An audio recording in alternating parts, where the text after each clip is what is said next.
সুস্থ হয়ে ঋতুজা বাড়ি ফিরে এবার মুক্তির আসল মুখোশটা খুলে দিল বাড়ির সবার সামনে। হ্যাঁ বন্ধুরা, এমনটা হতে চলেছে আজকের পর্বে। বিস্তারিত জানতে ভিডিওটিতে লাইক দিয়ে চ্যানেলটিকে সাবস্ক্রাইব করে পুরো ভিডিওটি তোমরা দেখতে থাকো। গল্পের শুরুতে আমরা দেখতে পারবো কম্পা জেলের মধ্যে এমন এক ধরনের ওয়ার্ড লিখতে থাকে যেটা বোঝা বড় মুশকিল। অন্যদিকে দেখা যায় মোনালিসা বাড়ি ফিরে দাদুকে জড়িয়ে ধরে বলতে লাগলো, দাদু আই এম হ্যাপি, আজকে আমি খুব খুশি, খুব খুশি।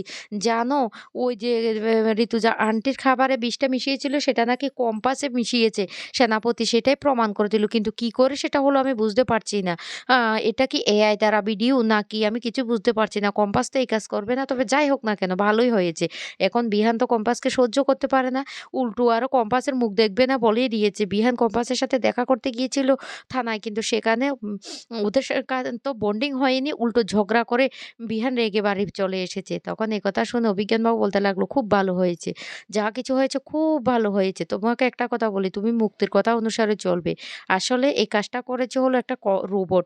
এটা হলো কম্পাসের রোবট ডিকে বানিয়েছে। তবে ডিকে কে এমন নাজেহাল করে দিয়েছে কম্পাস, এখন ডিকে পালিয়ে বেড়াচ্ছে। আমাদের লাভে লাভ হয়েছে। আর মুক্তি ওই অনেক কষ্ট করে রোবটটা চালানো শিখেছে। মুক্তিকেও ধন্যবাদ দিতে হয়। তাই তুমি কিন্তু মুক্তির কথা অনুসারেই চলবে।" মোনালিসা তখন বলতে লাগলো, "আমি তো মুক্তি মাসির কথাই শুনে চলি।" তখন বলতে লাগলো, "খুব তাড়াতাড়ি তোমাদের এনগেজমেন্ট এর ব্যবস্থা করছি। তুমি এবার বিহানকে পেয়ে যাবে। আর ওই বাড়িতে তো ঋতুজা এখনো হাসপাতালে পড়ে আছে। তাই বিহান এর কাছাকাছি যাওয়ার জন্য তোমাকে কেউ আটকাতে পারবে না। তুমি যত তাড়াতাড়ি সম্ভব বিহানকে তোমার কাছে নিয়ে আসো।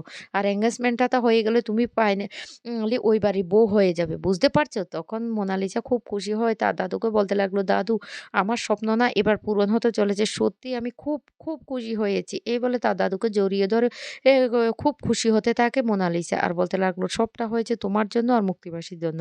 অভিজ্ঞানবাবু তখন বলতে লাগলো, "শোনো মোনালিসা, আমাদের কিন্তু যা কিছু করার সবকিছু কিন্তু খুব সাবধানে করতে হবে। আর কম্পাস এ বাড়িতে ফিরে আসার আগে সমস্ত কিছু করতে হবে।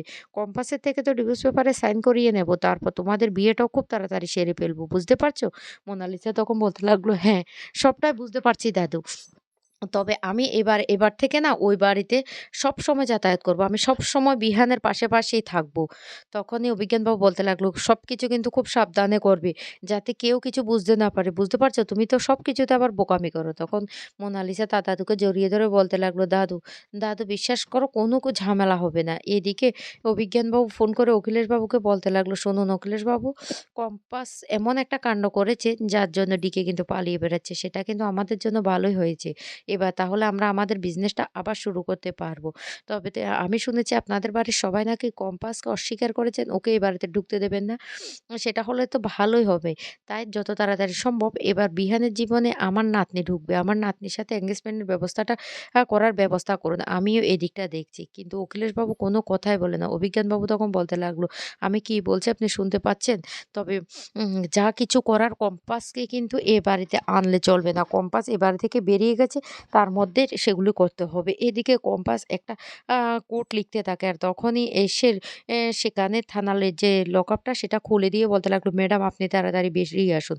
তখন কম্পাস বেরিয়ে আসে আর বলতে লাগলো, "ম্যাডাম আপনি যা করার করে সকালবেলার মধ্যে কিন্তু ফিরে আসবেন।" কম্পাস তখন বলতে লাগলো, "হ্যাঁ, আমি সকালের মধ্যে ফিরে আসবো। তবে একটা কথা আপনাদেরকে বলে রাখি, আমি তো একটা মিশনে যাচ্ছি আর সেটা হলো আমার বাবাকে শেষ করতে। আর ওই মানুষটা এতটা ভয়ানক যে ও আমাকে মেরেও ফেলতে পারে। আমি যদি ফিরে না আসি আপনাদের কোনো সমস্যা হবে না। আমি একজনকে সবকিছু বলে রেখেছি। উনি এখানে আসলে সমস্ত কিছু প্রমাণ করে দিতে পারবে। আপনারা কোনো সমস্যা পড়বেন না।" তখন অফিসার বলতে লাগলো, "আমরা জানি আপনার উপর না আমাদের অনেক বিশ্বাস আছে। তাই প্লিজ দয়া করে আপনি কিন্তু তাড়াতাড়ি ফিরে আসবেন। আর আমরাও চাই দেশের উন্নতি হোক।" তখন কম্পাসের মনে পড়ে যায় কম্পাস ঋতুজাকে বলেছিল, "মা আমি যাই কিছু করি তার একটা ব্যাকআপ কিন্তু আমার লকারে থেকেই থাকবে। আর ওই লকারের পাসওয়ার্ড টা তুমি পেয়ে যাবে। আমি যে সবশেষ সময় যেখানে থাকতাম সেইখানে তুমি একবার যাবে, ওই লকারের পাসওয়ার্ড তুমি পেয়ে যাবে। আর সমস্ত কিছু তুমি দেখিয়ে দেবে।" কম্পাসের কথা শুনে ঋতুজা তখন বলতে লাগলো, "আমি তোকে কিছুতে যেতে দেব না। তুই যদি এসব কথা বলিস।" কম্পাস তখন বলতে লাগলো, "মা আমি তো একটা যুদ্ধে যাচ্ছি, তাও আবার ডিকের কাছে। ও লোকটা তো অত্যন্ত খারাপ। ও আমাকে মেরেও ফেলতে পারে। তুমি এ নিয়ে চিন্তা করো না। আমি সমস্ত ব্যবস্থা করে রেখেছি।" তখন ঋতুজা কম্পাসকে জড়িয়ে ধরে কান্না করে বলতে লাগলো, "না তুই যাবি না।" কম্পাস তখন বলতে লাগলো, "না মা, এই লড়াইটা আমাকে করতেই হবে। না হলে ওই লোকটাকে আমি কিছুতেই শেষ করতে পারব না।" এই কথাগুলি মনে করে কম্পাসের কষ্ট হতে থাকে। তখন অফিসার বলতে লাগলো, "ঠিক আছে ম্যাডাম, আপনি যান। খুব তাড়াতাড়ি আপনি ফিরে আসবেন। আমরা এইটুকু আশীর্বাদ করি।" অন্যদিকে দেখা যায় বিহান আর মোনালিসা মিলে ঋতুজাকে বাড়িতে নিয়ে আসে। আর রশ্মিকা তখন ছুটে যায় এই ঋতুর কাছে আর গিয়ে বলতে লাগলো, "জেম্মা, জেম্মা তুমি ঠিক আছো তো?" বিহান তখন বলতে লাগলো, "হ্যাঁ ঠিক আছে। তবে তবে মাকে না একটু রেস্টে থাকতে হবে। মায়ের অবস্থা তো দেখতে পাচ্ছ?" তখনই মেঘবালা বলতে লাগলো, "হ্যাঁ, এটা একদম ঠিক কথা বলেছ।" তখন বিহান বলতে লাগলো, "মায়ের ওষুধপত্রগুলি বৌদি ঠিক মতো কিন্তু খাওয়াতে হবে।" মোনালিসা তখন বলতে লাগলো, "বিহান তুমি চিন্তা করো না। আমি ঋতুজা আন্টিকে ওষুধ খাইয়ে দেবো। এমনকি ঋতুজা আন্টিকে হাঁটা চলাটাও আমি শিখিয়ে দেবো। আমি আছি তো, তুমি এ নিয়ে চিন্তা করছো কেন?" আর তখনই বাবুলাল কাকা সেখানে এসে ঋতুজার পা ধরে কান্নাকাটি শুরু করে আর বলতে লাগলো, বিশ্বাস করুন দিদিমণি, আমি না এই কাজ করিনি। আমাকে তো আপনি সেই বিয়ের পর থেকে দেখেন, আমি এই কাজটা করতে পারি না। আর ওইদিকে ওই অসহায় মেয়েটাকেও পুলিশ ধরে নিয়ে গেছে। এ কথা বলার সাথে, সাথে বিহান রেগে গিয়ে বলতে লাগলো, "কম্পাসের নাম যেন এই বাড়িতে কেউ আর মুখেও না আনে।" তখন মুক্তি সেখানে এসে বলতে লাগলো, "বিহান একদম ঠিক কথা বলেছে। ঋতু তুই এসেছিস? তুই কাউকে কিচ্ছু করতে হবে না। আমি আছি তো, আমি তোর বন্ধু। আমি তোকে হাঁটা চলা শিখিয়ে দেব। তোর সমস্ত খেয়াল আমি রাখবো। তুই আর আমি হরহর আত্মা। আর বাবুলাল কাকা, তুমি ওই মেয়েটার নামটা কেন মুখে আনলে? এখানে তুমি কি করছো? যাও এখান থেকে।" এই বলে বাবুলাল কাকাকে সেখান থেকে সরিয়ে দিয়ে ঋতুজার কাছে গিয়ে মুক্তি তখন বলতে লাগলো, "ঋতু তুই চিন্তা করিস না। তুই আর আমি তো বন্ধু। আমাদের দুজনের এতটাই হরিহর আত্মা যে আমরা দুজন মিলে একজন মানুষকে ভালোবেসেছি। আর একজন মানুষকে নিয়ে আমরা সংসারটা বেঁধেছি। তাই তোকে একটা কথা বলি, তুই কোনো চিন্তা করবি না। তুই তো এখন বড্ড ক্লান্ত। আগের মতো তুই বাইরের দিকটা সামলাবি আর ভিতরের দিকটা আমি সামলাবো। বাড়িটা আমি যেমন সামলেছিলাম তেমনই। অখিলেশ বলেছে তো তুই নাকি বড্ড ক্লান্ত হয়ে আছিস। তাই তুই বাড়ির ব্যাপারে একদম চিন্তা করবি না। আমি সবটা দেখে রাখবো।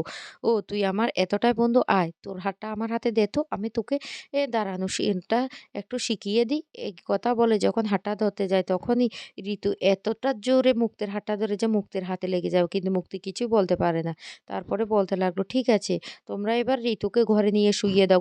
ঋতুর শরীরটা খারাপ।"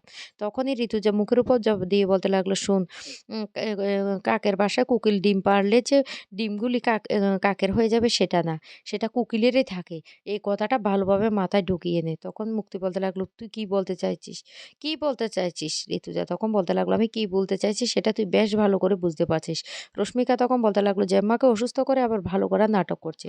তখনই ঋতুজা বলতে লাগলো, "না, আমার সংসারটা আমি সামলাতে পারবো। সেটার জন্য না তোর দরকার পড়বে না। তাই প্লিজ দয়া করে আগ বাড়িয়ে তুই আমার সামনে কোনো কিছু করার চেষ্টাও করবি না। আর আমার খাবারে কে বিষটা মিশিয়েছে সেটা খুব শিগগিরই প্রমাণ করে দেব। কম্পাস এই কাজ করতে পারে না সেটা আমি বেশ ভালো করে জানি। কম্পাস কোনোদিনও এমন একটা কাণ্ড ঘটাবে না। আর কে বা কারা করছে সেটাও প্রমাণিত করব। আমার ছেলেটাও এখন অন্ধ হয়ে আছে, বুঝতে পারছে না।" এদিকে তখনই মুক্তি ভয় পেয়ে যায়। মুক্তি তখন বলতে লাগলো, "ঋতু তুই কি আমাকে সন্দেহ করছিস?" তখন ঋতু বলতে লাগলো, "না, আমি কাউকে সন্দেহ করছি না। আমি শুধু এইটুকু বলেছি খুব শিগগিরই সেটা প্রমাণ হয়ে যাবে। তখন বোঝা যাবে কম্পাস করেছে না অন্য কেউ করেছে।" সেনাপতি তখন তার মাকে বলতে লাগলো, "মা, যত তাড়াতাড়ি সম্ভব আমাদের কাজগুলি সেরে ফেলতে হবে। ওই মহিলা বাড়ি ফিরে এসেছে মানে আমাদেরকে এ বাড়িতে কিছুতেই থাকতে দেবে না। তাই কম্পাসকে দিয়ে সইটা করিয়ে নিতে